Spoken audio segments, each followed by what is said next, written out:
Think history is just boring names and dates? Think again. History is packed with real-life nightmares, stories so chilling they make ghost tales look tame. These aren't just legends, they're true horrors faced by ordinary people, deadly plagues, vanished villages, and even times when the sun disappeared. Why dig up these dreadful details? Because these dark chapters teach us about courage, survival, and the mistakes we must never repeat. They're warnings and lessons, showing us the strength people found in the worst times. So, are you ready to step into the shadows and uncover history's scariest secrets? Take a deep breath. Let's begin. Imagine stepping back in time to the 14th century. There are no phones, no internet, and no way to instantly call for help. Medicine is primitive, and most people have never even seen a real doctor. Life is simple, but it's also fragile. Suddenly, rumors begin to spread. Whispers of a mysterious, deadly illness traveling from distant lands. People are anxious, but no one truly understands what's coming. The world is about to change in ways no one could have imagined. The Black Death arrives quietly, hidden in the holds of merchant ships. Rats scurry down the ropes, bringing with them fleas that carry the invisible killer. Townsfolk watch as ships dock, unaware that death is slipping ashore with every cargo crate and every animal. No one knows how to protect themselves, and fear begins to spread even faster than the disease itself. One day you're laughing with your family in the bustling market. The next, you're struck by a sudden burning fever. Painful, swollen lumps called buboes appear on your neck and under your arms, turning black and tender. The sickness is swift and merciless. Within days, even the healthiest people are brought to their knees, unable to move or speak. The disease moves like wildfire, leaping from house to house, street to street. Families vanish overnight. Laughter and music are replaced by silence and the echo of empty footsteps. Once busy town squares become deserted and the shadows grow longer as fear takes hold. The world you knew is slipping away, replaced by a haunting, ghostly quiet. Panic sets in. People abandon their sick loved ones, terrified of catching the disease themselves. Desperate doctors, dressed in strange bird-like masks, try every remedy they can imagine: leeches, potions, even crushed emeralds. Nothing works. The more they try, the more hopeless it seems. Superstition and fear rule the day, and trust in medicine fades away. Shops close their doors, markets are abandoned, and fields are left untended. Crops wither in the sun, and the countryside grows eerily quiet. Trade grinds to a halt, and hunger begins to spread alongside the disease. It feels as if the very world itself is ending, with no hope in sight. In desperation, people turn to faith. Villagers kneel in prayer, monks chant in candlelit churches, and entire communities gather for rituals, hoping for a miracle. But no matter how many prayers are whispered or candles are lit, the relentless wave of death continues, unstoppable and unforgiving. For years, the world is gripped by constant heart-stopping fear. Families huddle together in dark rooms, peering out windows, afraid to step outside. Every cough, every shadow brings new terror. The Black Death has changed everything, leaving a scar on history that will never be forgotten. Living through the Black Death was like a horror story come to life. People feared each other. A cough could send shivers down your spine. To ward off bad air, folks carried posies and doctors wore creepy bird-beaked masks stuffed with herbs. Death was everywhere. Mass graves replaced proper burials and normal life collapsed. Yet some risked everything to help the sick, while others isolated themselves, hoping to survive. After years of terror, the plague faded, but the world was forever changed. Society shifted, and survivors carried deep scars. The Black Death left a legacy of fear, resilience, and transformation. Now let's cross the vast and unpredictable Atlantic Ocean to Roanoke Island in the late 1500s, a time when the world was still full of uncharted lands and untold dangers. Imagine the courage it took for a group of English settlers to leave everything familiar behind, braving treacherous seas and the unknown, all in search of a new beginning in a distant world. Here, over 100 hopeful colonists, men, women, and children, set about building a new settlement. They constructed wooden huts, raised protective fences, and tried to carve out a life in the dense, mysterious forests of the New World. Every day was a struggle for survival, as they faced unfamiliar weather, wild animals, and the constant challenge of finding enough food and fresh water. As supplies dwindled and the situation grew desperate, their governor, John White, made the difficult decision to return to England for help. He left behind not just the settlers but also his own daughter and infant granddaughter, Virginia Dare, the first English child born in the Americas. The colonists watched anxiously as White's ship disappeared over the horizon, clinging to hope that he would soon return with much-needed supplies and reinforcements. For many, it was a heartbreaking farewell, filled with uncertainty and fear for the future. But fate had other plans.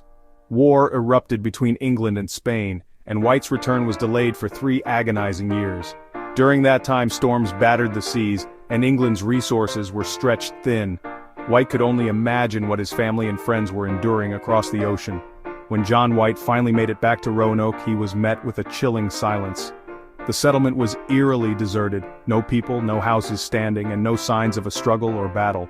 The once bustling colony was now overgrown and empty, as if everyone had simply vanished into thin air. The only clue left behind was a single word, Croatoan, carved into a wooden post. There was no cross or distress signal, just this mysterious message. What did it mean? Was it a sign, a direction, or a desperate plea for help? To this day, no one knows for sure what happened to the lost colony. Some believe the settlers may have joined a nearby Native American tribe, seeking safety and food. Others think they may have succumbed to starvation, disease, or the harsh wilderness that surrounded them. There are even darker theories, whispers of violence, betrayal, or mysterious forces lurking in the shadows. Did something sinister befall the colonists, or did they simply disappear into history, their fate lost to time? The lost colony of Roanoke remains one of history's most chilling and enduring mysteries, a puzzle that has fascinated historians, archaeologists, and storytellers for centuries. Despite countless searches and endless speculation, the truth remains just out of reach. It's a haunting reminder of how quickly hope can vanish, and how the past can hold secrets that may never be revealed.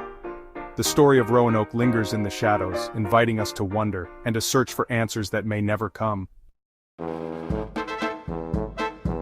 The carvings Croatoan and CRO were the only hints left behind at Roanoke. No distress signal, no bodies, just silence. Some believe the colonists joined the Croatoan tribe, blending in and surviving. Others suspect they tried to sail home and were lost at sea or fell victim to violence, starvation, or disease. Over centuries, theories have multiplied, but no proof has ever surfaced. The fate of Roanoke settlers is still a ghostly question mark in American history. Their disappearance is a chilling puzzle, one that may never be solved. Sometimes history's scariest stories are the ones with no ending. Journey back to the year 1212, a time when Europe was gripped by religious fervor and the dream of reclaiming the Holy Land. In this extraordinary moment, thousands of children, some as young as 7 or 8, gathered from towns and villages across France and Germany. They set out on what would become known as the Children's Crusade, a movement fueled by innocence, faith, and a longing for peace in a world torn by war. These children, many of whom had never traveled far from home, believed they could succeed where armies of knights had failed. The crusade was led by charismatic boys who claimed to have received visions and messages from God, urging them to lead a peaceful army to Jerusalem. Their words inspired hope and courage in the hearts of their followers, who saw themselves as chosen instruments of divine will. The children believed that their innocence and purity would move God to perform miracles on their behalf. They prayed fervently, convinced that their faith alone could achieve what swords and armies could not. Some even expected the very seas to part before them, just as they had for Moses in ancient times. Their journey was filled with hope, wonder, and a sense of destiny, but the reality was harsh. With no supplies, little food, and no experienced leaders to guide them, the children marched for hundreds of miles under the hot sun and through cold nights. Many wore only simple tunics, and carried what little they owned on their backs. Still, they sang hymns and chanted prayers as they walked, their voices rising in hope for divine intervention. The sound of their singing echoed across the countryside, a testament to their unwavering faith. Many of these children came from poor families, already hungry and desperate before the journey began. Their faces grew thin and weary, but they pressed on, driven by dreams of glory and salvation. Along the way, adults joined the march, some genuinely wanting to help, but others seeking to exploit the vulnerable travelers. The children were promised food, shelter, and even ships to carry them to the Holy Land, but many of these promises were empty. The journey became a test of endurance as hunger, exhaustion, and uncertainty took their toll. Every step brought new dangers. Wild animals, treacherous terrain, and sudden storms threatened their progress. Some children fell ill, while others simply disappeared along the way. Faith alone, as powerful as it was, could not shield them from the harsh realities of the world. The dream of a peaceful crusade began to fade as the hardships mounted. What began as a story of hope and innocence quickly turned to heartbreak. The Children's Crusade stands as a haunting reminder of the dangers of blind faith and the vulnerability of youth in a world full of peril. The children's journey ended in tragedy. Many died crossing mountains or from starvation. When the sea didn't part, some were tricked by merchants offering free passage, only to be sold into slavery. Others drowned in storms, few ever returned home. The Children's Crusade became a tale of betrayal and loss, not miracles. Historians debate the details, but the core is clear. Thousands of young lives were ruined by blind faith and exploitation. It's a dark warning about the dangers of misplaced trust. The story endures as a chilling lesson from the past. Sometimes the most heartbreaking horrors are born from hope. In 1816, the world faced a different terror, the year without a summer. A massive volcanic eruption in Indonesia filled the sky with ash, blocking sunlight and dropping global temperatures. Summer never came. Snow fell in June, crops failed, and famine spread. People starved, animals died, and fear gripped entire continents. The darkness even inspired Mary Shelley to write Frankenstein, turning real gloom into legendary horror. Nature's fury showed how fragile life could be. The world learned that disaster can come from the sky, not just from war or disease. Even the weather can become a nightmare. We've explored history's darkest corners: plague, mystery, tragedy, and disaster. These aren't just scary stories. They're real lessons in resilience, warning, and survival. The Black Death reminds us of the terror of disease and the need for science and community. Roanoke warns how quickly hope can vanish when people are unprepared. The Children's Crusade shows the dangers of blind faith and exploitation. Even nature's wrath, like the year without a summer, teaches us humility. By facing these nightmares, we learn to value knowledge, compassion, and working together. History's horrors aren't just about the past, they help us build a safer, wiser future.